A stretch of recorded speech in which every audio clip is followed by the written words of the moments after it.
ಪ್ರತಿಪಕ್ಷದ ನಾಯಕರಾಗಿರುವಂತಹ ಮಾಜಿ ಉಪಮುಖ್ಯಮಂತ್ರಿಗಳಾಗಿರುವಂತಹ ಅಶೋಕಣ್ಣ ಅವರೇ, ವಿಧಾನ ಪರಿಷತ್ತಿನಲ್ಲಿ ಪ್ರತಿಪಕ್ಷದ ನಾಯಕರಾಗಿರುವಂತಹ ಚಲವಾದಿ ನಾರಾಯಣ ಸ್ವಾಮಿ ಸಾಹೇಬ್ರೆ, ಮಾಜಿ ಉಪಮುಖ್ಯಮಂತ್ರಿಗಳು ಹಾಲಿ ಸಂಸದರು ಆಗಿರುವಂತಹ ಗೋವಿಂದ್ ಕಾರಜೋಳ ಸಾಹೇಬ್ರೆ, ದಯವಿಟ್ಟು ಯಾರು ಊಟವನ್ನು ಕೊಡಬೇಡಿ. ಇನ್ನೊಂದು 1 ಗಂಟೆ ಒಳಗಡೆ ಕಾರ್ಯಕ್ರಮ ಮುಗಿಯುತ್ತೆ.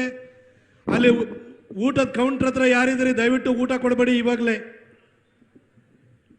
ಹಾಗೂ ವೇದಿಕೆ ಮೇಲೆ ಉಪಸ್ಥಿತರಿರುವಂತಹ ನಮ್ಮ ಭಾಗಕ್ಕೆ ಪರಿವಾರ ತಳವಾರ ಸಮುದಾಯಗಳಿಗೆ ನ್ಯಾಯ ಕೊಡಲಿಕ್ಕೆ ಅವಿರತವಾಗಿ ಶ್ರಮಿಸಿದಂತಹ ಮಾಜಿ ಸಚಿವರು ಆಗಿರುವಂತಹ ಶ್ರೀರಾಮುಲು ಅಣ್ಣ ಅವರೇ, ಹಾಗೂ ನಮ್ಮ ಜನಪ್ರಿಯ ಸಂಸದರು ಮೈಸೂರಿನ ಮಹಾರಾಜರು ಆಗಿರುವಂತಹ ಯದುವೀರ್ ಮಹಾರಾಜರೇ, ಸನ್ಮಾನ್ಯ ಶಾಸಕರಾಗಿರುವಂತಹ ವತ್ಸಣ್ಣ ಅವರೇ, ಜಿಲ್ಲಾಧ್ಯಕ್ಷರಾಗಿರುವಂತಹ ನಾಗೇಂದ್ರಣ್ಣವರೇ, ಸುಬ್ಬಣ್ಣ ಅವರೇ, ಹಾಗೂ ಎಲ್ಲ ಈ ವೇದಿಕೆಯಲ್ಲಿ ಉಪಸ್ಥಿತರಿರುವಂಥ ಎಲ್ಲ ನಮ್ಮ ಗಣ್ಯಮಾನ್ಯರೇ, ನಾಯಕರೇ, ಹಾಗೂ ವೇದಿಕೆ ಮುಂಭಾಗದಲ್ಲಿ ಆಸೀನರಾಗಿರುವಂತಹ ನನ್ನ ಮಾಧ್ಯಮ ಮಿತ್ರರೇ ಹಾಗೂ ಕಾಯಕ ಸಮುದಾಯಗಳ ಎಲ್ಲ ಬಂಧುಗಳೇ, ರಘು ಅವರನ್ನ ಆರ್ ರಘು ಅಂತೇಳಿ ಹೇಳಿದರೆ ಯಾರಿಗೂ ಕೂಡ ಆರ್ ರಘು ಅಂದರೆ ಯಾರು ಅಂತ ಗೊತ್ತಾಗಲ್ಲ. ಆದರೆ ಕೌಟಿಲ್ಯ ರಘು ಅಂತೇಳಿ ಹೇಳಿದರೆ ಪ್ರತಿಯೊಬ್ಬರಿಗೂ ಕೂಡ ಈ ಭಾಗದಲ್ಲಿ ಪ್ರತಿಯೊಬ್ಬರು ಕೂಡ ಅವ್ರನ್ನ ಗುರುತು ಮಾಡ್ತಾರೆ. ಕೌಟಿಲ್ಯ ರಘು ಅವರು ಇವತ್ತು ವಿಧಾನ ಪರಿಷತ್ತಿಗೆ ಹೋಗಿರ್ಬೋದು, ಆದರೆ ಅವರು ಮೂಲತಃ ಶೈಕ್ಷಣಿಕ ಕ್ಷೇತ್ರದಲ್ಲಿ ಮೈಸೂರಿನಲ್ಲಿ ಒಂದು ಛಾಪು ಮೂಡಿಸಿದಂತಹ ವ್ಯಕ್ತಿ. ಅವರು ಕೈಗೆಟಕುವಂತಹ ಬೆಲೆನಲ್ಲಿ ಗುಣಮಟ್ಟದ ಶಿಕ್ಷಣವನ್ನು ಕೊಟ್ಟು ಮೈಸೂರಿಗರ ವಿಶ್ವಾಸಕ್ಕೆ ಪಾತ್ರರಾಗಿರುವಂಥವ್ರು. ಹಾಗೆ ಅವರ ಹತ್ರ ಯಾವಾಗಲೇ ಮಾತಿಗೆ ಕೂತಾದಲ್ಲೂ ಕೂಡ ಅವರು ಒಂದು ಸಮುದಾಯದ ಬಗ್ಗೆ ಮಾತಾಡಲ್ಲ. ಅವರು ಸಣ್ಣ ಸಣ್ಣ ಸಮುದಾಯಗಳು ಯಾವಿದೆ, ಈ ಮೈನಾರಿಟಿ ಕಮ್ಯುನಿಟಿಗಳೇನಿದೆ, ಇವ್ರನ್ನೆಲ್ಲ ಒಟ್ಟಿಗೆ ಸೇರಿಸಿದ್ರೆ ಅಂದರೆ ಸಣ್ಣ ಸಣ್ಣ ತೊರೆಗಳು ಬಂದರೆ ಒಂದು ನದಿಯಾಗಿ ಹೇಗೆ ಪರಿವರ್ತನೆ ಆಗುತ್ತೆ, ಭಾರತೀಯ ಜನತಾ ಪಕ್ಷಕ್ಕೆ ಎಲ್ಲ ಸಣ್ಣ ಸಮುದಾಯಗಳನ್ನು ನಾನು ಒಟ್ಟಿಗೆ ತಂದು ಒಂದು ದೊಡ್ಡ ನದಿಯಾಗಿ ಪ್ರವಾಹವಾಗಿ ಸೃಷ್ಟಿಸಿಕೊಳ್ಳಬಲ್ಲೆ, ನನಗೆ ರಾಜಕೀಯ ಪ್ರಾತಿನಿಧಿತ್ವವನ್ನು ಕೊಟ್ಟರೆ ಇದನ್ನೆಲ್ಲ ಮಾಡಲಿಕ್ಕೆ ನನಗೊಂದು ಶಕ್ತಿ ಬರುತ್ತೆ ಅಂತ ಸದಾ ಹೇಳ್ತಾ ಇದ್ರು.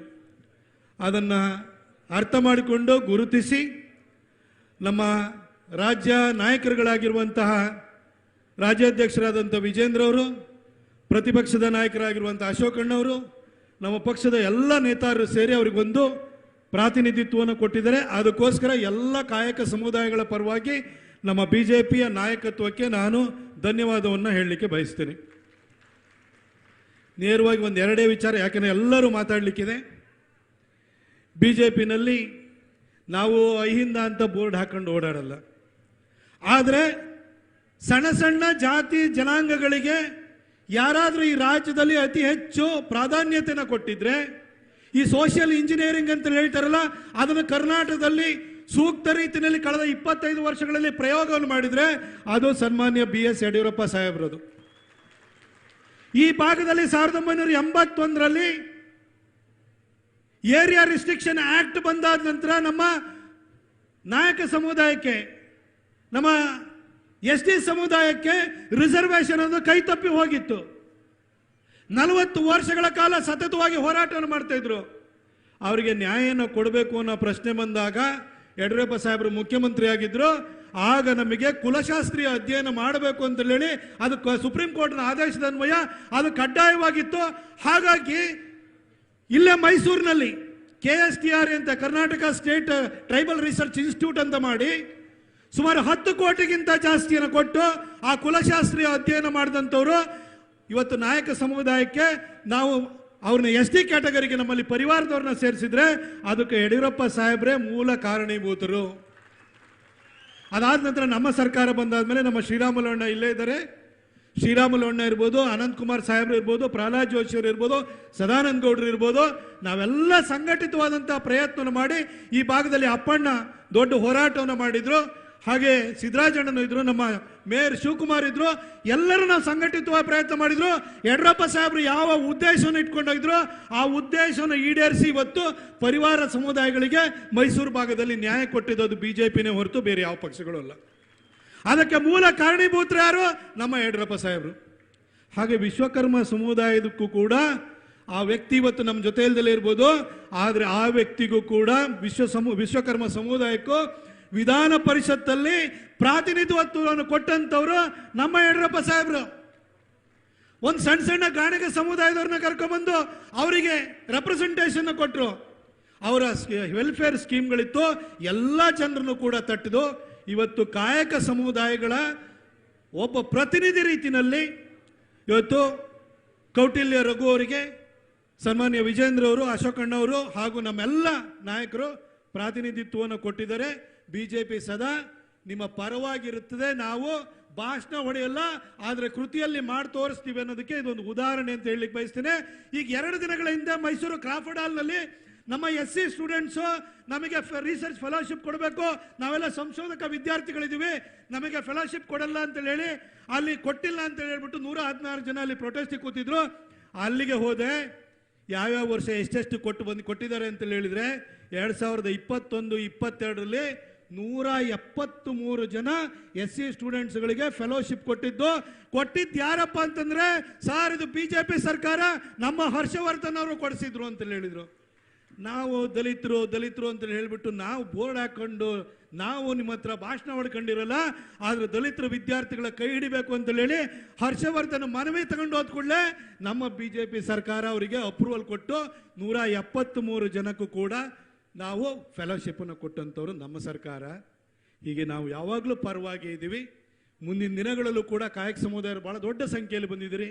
ನೀವು ಬಿಜೆಪಿಯನ್ನು ಕೈ ಹಿಡಿಬೇಕು ಅಂತ ನಾನು ನಿಮ್ಮ ಹತ್ರ ಕೇಳ್ಕೊಳ್ತಾ, ಹಾಗೆ ಕಡೆಯದಾಗಿ ನಮ್ಮ ಮಾಧ್ಯಮಗಳ ಗಮನಕ್ಕೂ ಒಂದು, ಇವತ್ತು ನಮ್ಮ ರಾಜ್ಯ ಸರ್ಕಾರ ಒಂದು PRC ಅಂತೇಳಿ ಪರ್ಮನೆಂಟ್ ರೆಸಿಡೆನ್ಸ್ ಸರ್ಟಿಫಿಕೇಟ್ ಅಂತೇಳಿ ಹೇಳಿ ಒಂದು ಅಧಿಸೂಚನೆಯನ್ನು ಹೊರಡಿಸಿದ್ದಾರೆ. ಇದ್ರ ಬಗ್ಗೆ ನಾವೆಲ್ಲರೂ ಕೂಡ ಆತಂಕಿತರಾಗಬೇಕು, ಜಾಗೃತರು ಆಗಬೇಕು, ಇದ್ರ ವಿರುದ್ಧ ಹೋರಾಟವನ್ನು ಮಾಡಲೇಬೇಕು ನಾವು. ಯಾಕಂದ್ರೆ ನಮ್ಮ ನರೇಂದ್ರ ಮೋದಿಜಿಯವರ ಸರ್ಕಾರ ಅಕ್ರಮ ಬಾಂಗ್ಲಾ ವಲಸಿಗರನ್ನ ತಡಿಬೇಕು, ಸೂಕ್ತವಾದಂಥ ವ್ಯಕ್ತಿಗಳಿಗೆ ಭಾರತದ ನಾಗರಿಕತ್ವವನ್ನು ಕೊಡಬೇಕು ಅನ್ನೋ ಕಾರಣಕ್ಕೆ NRC ಅಂತ ತರಲಿಕ್ಕೆ ಹೋದ್ರು, ನ್ಯಾಷನಲ್ ರಿಜಿಸ್ಟರ್ ಆಫ್ ಸಿಟಿಸನ್ಸ್ ಅಂತ ಹೇಳಿ ತರಲಿಕ್ಕೆ ಹೋದ್ರು. ಆಗ ಇದೇ ಕಾಂಗ್ರೆಸ್ ವಿರೋಧ ವ್ಯಕ್ತಪಡಿಸಿತು. ಭಾರತದ ನಾಗರಿಕರು ಯಾರು, ಭಾರತಕ್ಕೆ ಅತಿಕ್ರಮಣವಾಗಿ ಅಕ್ರಮವಾಗಿ ಬಂದಿರೋರು ಯಾರು ಅನ್ನೋದನ್ನ ಡಿಫ್ರೆನ್ಶಿಯೇಟ್ ಮಾಡಲಿಕ್ಕೆ NRC ತರಕ್ಕೆ ಹೊರಟರು. ಅದನ್ನು ವಿರೋಧಿಸಿದಂಥ ಕಾಂಗ್ರೆಸ್ ಸದ್ದಿಲ್ದಲೇ PRC ತಂದಿದೆ. ಇವಾಗ ಪರ್ಮನೆಂಟ್ ರೆಸಿಡೆನ್ಸ್ ಸರ್ಟಿಫಿಕೇಟ್ ಅಂತೇಳಿ ಶಾಶ್ವತ ನಿವಾಸ ಪ್ರಮಾಣ ಪತ್ರವನ್ನು ಕೊಡ್ತಾರೆ. ಯಾಕೆ? ಪಶ್ಚಿಮ ಬಂಗಾಳದಲ್ಲಿ NRC ಬರಕ್ಕಾಗಿರ್ಲಿಲ್ಲ, ಅದಕ್ಕೆ SIR ತಗೊಂಬಂದ್ರು, ಸ್ಪೆಷಲ್ ಇಂಟೆನ್ಸಿವ್ ರಿವಿಷನ್ ಅಂತ ತಗೊಂಬಂದ್ರು. ಅಲ್ಲಿ ದಾಖಲೆಗಳನ್ನ ಪರಿಶೀಲಿಸಿ ಅಲ್ಲಿ ವೋಟಿಂಗ್ ರೈಟ್ ಅನ್ನು ಕೊಡಕ್ ಬಂದಾಗ 90 ಲಕ್ಷ ಜನ ಅಕ್ರಮ ಬಾಂಗ್ಲಾ ವಲಸಿಗರು ಯಾರಿದ್ರು ಅವರನ್ನ ಓಟಿಂದ ಹೊರಗಡೆ ಇರುವಂತ ಕೆಲಸ ಆಯಿತು. ಅಲ್ಲಿ ಒಂದು ರಾಷ್ಟ್ರವಾದಿ ಬಿಜೆಪಿ ಪಕ್ಷ ಪಶ್ಚಿಮ ಬಂಗಾಳದಲ್ಲಿ ಅಧಿಕಾರಕ್ಕೆ ಬಂತು. ಇವತ್ತು ಕರ್ನಾಟಕದಲ್ಲಿ SIR ಬಂದಿದೆ, SIR ಅಲ್ಲೂ ಡಾಕ್ಯುಮೆಂಟ್ ಕೇಳ್ತಾ ಇದ್ದಾರೆ. ಹಾಗಾಗಿ DK ಶಿವಕುಮಾರ್ ಅವರು ಈ PRC ಅಂತ ಶಾಶ್ವತ ನಿವಾಸ ಪ್ರಮಾಣ ಪತ್ರ ಕೊಡ್ತೀವಿ ಅಂತ ಯಾಕೆ ಹೊರಟಿದ್ದಾರೆ?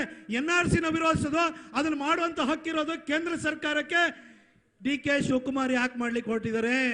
ವೆಸ್ಟ್ ಬೆಂಗಾಲಲ್ಲಿ 90 ಲಕ್ಷ ಟೋಪಿ ವಾಲಗಳು ಯಾರಿದ್ರು, ಆ ಟೋಪಿ ವಾಲಗಳು ನಮ್ಮವರಲ್ಲ, ಅವರು ಹೊರಗಿನವರು ಅಕ್ರಮವಾಗಿ ಬಂದಿದ್ರು ಅಂತ ಗೊತ್ತಾಯ್ತು. ಆ ಟೋಪಿ ವಾಲಗಳು ವೆಸ್ಟ್ ಬೆಂಗಾಲ್ ಅಲ್ಲಿ ಸುವೇಂದ್ರ ಅಧಿಕಾರಿ ಬಂದಾದ ಕೂಡಲೇ ಕರ್ನಾಟಕಕ್ಕೂ ಬಂದಿದ್ದಾರೆ. ಸಾಲಾಗಿ ದಂಡಾಗಿ ಇದೇ ರೈಲ್ವೆ ಸ್ಟೇಷನ್ ಅಲ್ಲಿ ಬಂದು ಇಳಿತಾ ಇದ್ದಾರೆ. ಅದಕ್ಕೆ ಅವರಿಗೆಲ್ಲರೂ ಇಲ್ಲಿ ಮತ್ತೆ 2022ರಲ್ಲಿ ನಾನೇ ಮುಖ್ಯಮಂತ್ರಿ ಅಂತಿದಾರಲ್ಲ, ಮುಖ್ಯಮಂತ್ರಿ ಆಗಬೇಕು ಅಂತಂದ್ರೆ ಟೋಪಿ ವಾಲಗಳಿಗೆ ಶಾಶ್ವತವಾಗಿ ನಿವಾಸ ಪ್ರಮಾಣ ಪತ್ರವನ್ನ ಕೊಡಬೇಕು. ಅದಕ್ಕೋಸ್ಕರವಾಗಿ ಸದ್ದಿಲ್ದಲ್ಲೇ PRC ತಂದಿದ್ದಾರೆ. ಇದನ್ನ ನಾವು ಗಮನಿಸಬೇಕು ಬಂಧುಗಳೇ.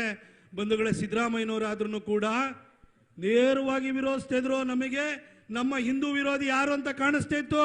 ಆದ್ರೆ DK ಶಿವಕುಮಾರ್ ಕೈ ತುಂಬಾ ದಾರ ಕಟ್ಕೊಂಡಿರ್ತಾರೆ, ಕೊರಳು ತುಂಬಾ ಹಾರ ಹಾಕೊಂಡಿರ್ತಾರೆ, ಬೆಳಗ್ಗೆ ಎದ್ದು ಕೂಡಲೇ ದೇವಸ್ಥಾನಕ್ಕೆ ಹೋಗ್ತಾರೆ.